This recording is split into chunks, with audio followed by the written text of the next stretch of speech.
The life-changing promise. A millionaire's unexpected journey. What happens when a 7-year-old makes a promise that seems absolutely impossible? You're about to discover a story that will completely change how you think about giving up. This isn't just another feel-good tale. It's about what happens when stubbornness meets compassion, and why sometimes the most unlikely heroes are the ones who save us. Picture this. You're at the absolute top of your game. Money's no object, success follows you everywhere, and then everything changes in a single moment. That is exactly what happened to someone whose story proves that rock bottom can become the strongest foundation you'll ever build upon. Alexander Pierce lived like a king. His name was carved into the London skyline. His empire built from sheer determination and an iron will that never bent to anyone. Private jets, exclusive parties, boardroom victories. His life was the stuff of magazines. Control wasn't just something he had. It was who he was. Every problem could be solved with the right amount of pressure, the right connections, the right check. But life has a way of humbling even the mightiest amongst us. It was supposed to be routine. A quick drive through the city after a late evening meeting. The rain was hammering down, turning the streets into mirrors. Then came that split second, a driver jumping a red light, the screech of brakes that came too late, and the sound of metal crushing dreams. When Alexander finally opened his eyes days later, the world had shifted on its axis. The doctors spoke in careful, measured tones. "We're monitoring the situation. Let's see how things develop. We need to be patient."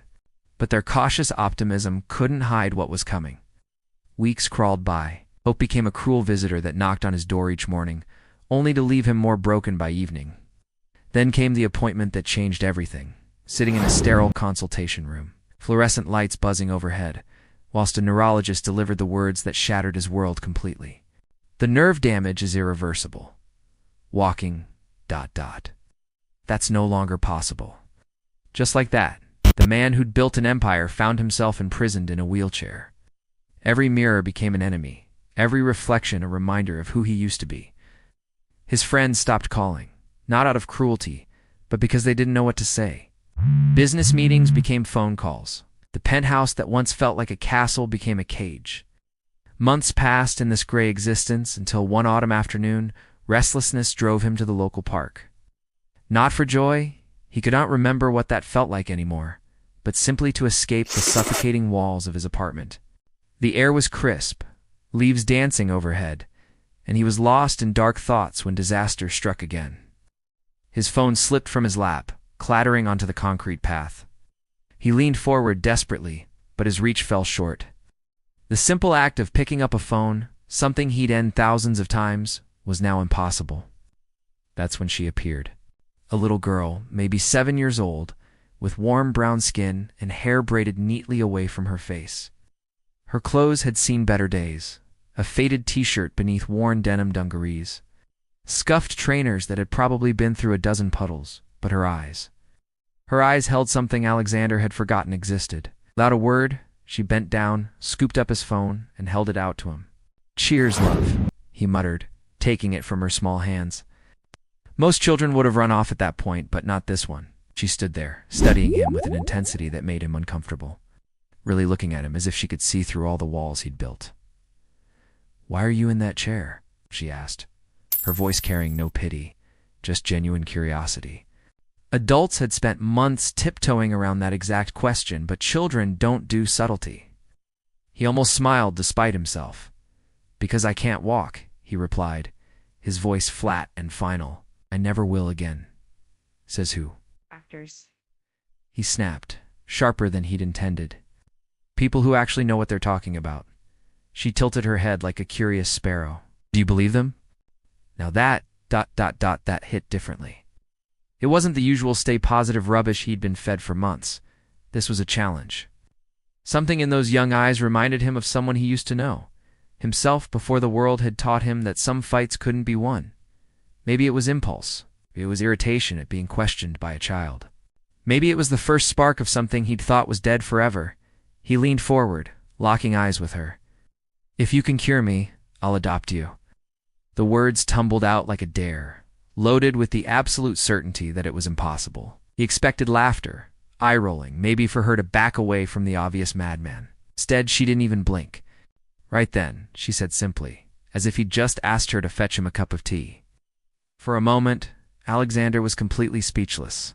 No hesitation, no doubt, just quiet acceptance of what seemed like an impossible challenge. She stood there in her oversized dungarees, small fists clenched at her sides, looking at him like the deal was already done.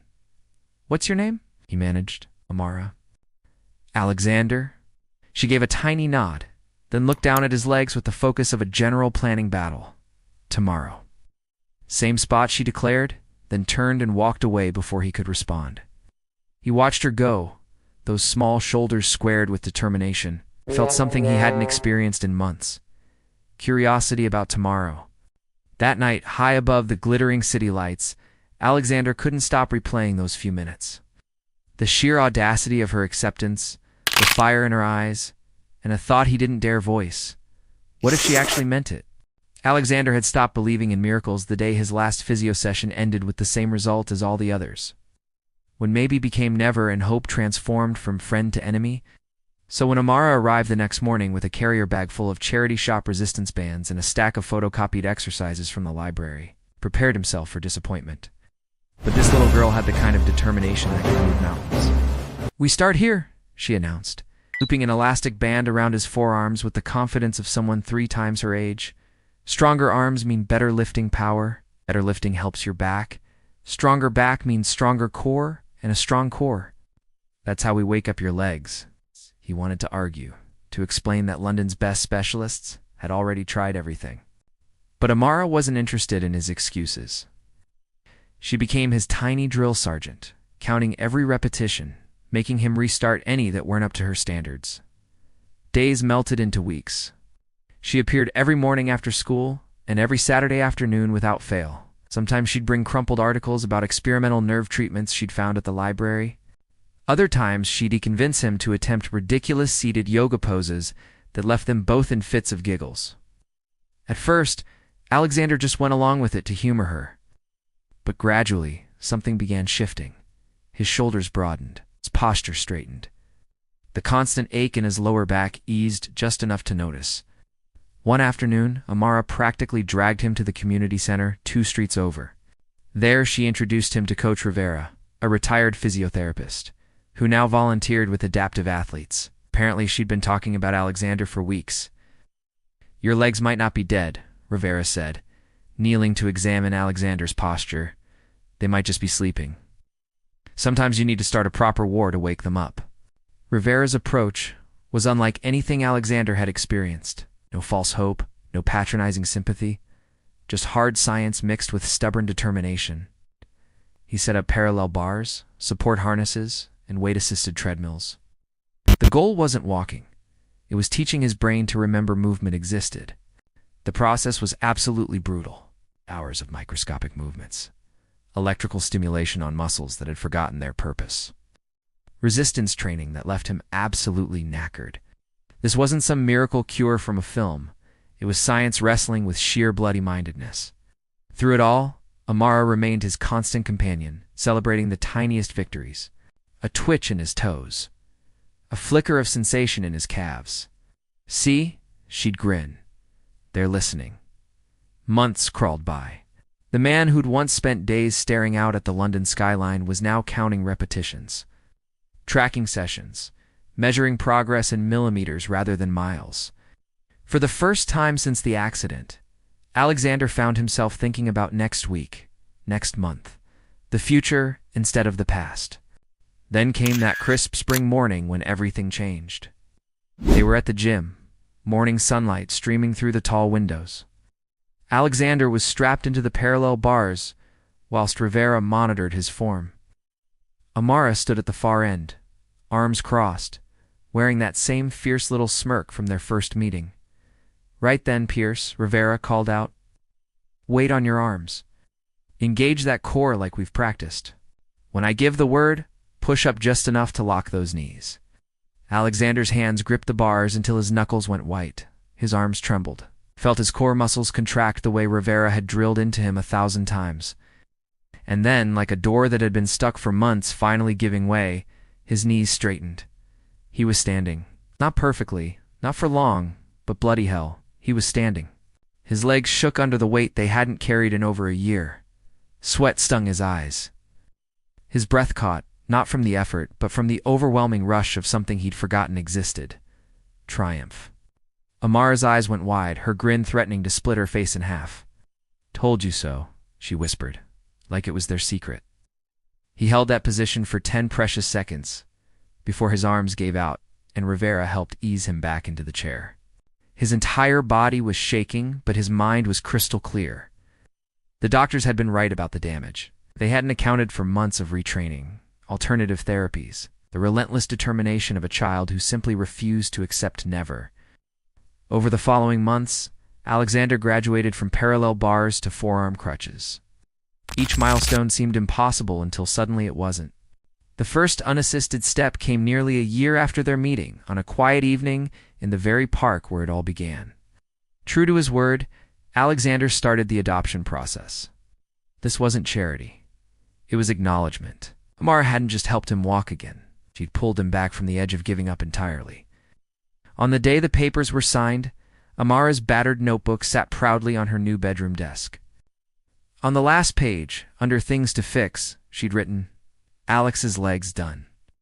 That evening, Alexander stood in her doorway, leaning lightly on his walking stick, watching her arrange her books on the shelves. "You didn't just help me walk again," he said quietly. "You gave me my entire life back." She looked over her shoulder with that knowing smile. "And you gave me mine." Now here's the thing. This story isn't really about walking or even about adoption. It's about what happens when someone refuses to let you give up on yourself.